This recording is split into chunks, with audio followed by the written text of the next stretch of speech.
Sports lovers are an emotional bunch of people.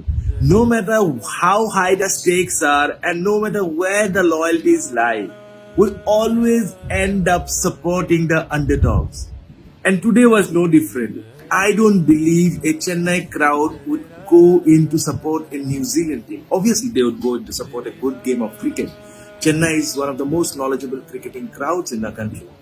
But did Afghanistan disappoint? If you are a minnow, if you are a lightweight team in a big tournament, the only thing that is expected out of you is to do the basics right. That is the bare minimum.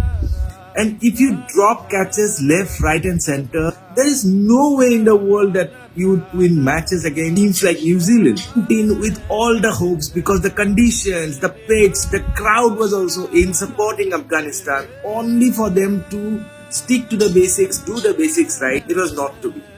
We all expected that Afghanistan would carry on with their giant killing spree and they would go on a juggernaut beating Pakistan later in the tournament and they would cause a massive ruffle and they would rock the apple cart.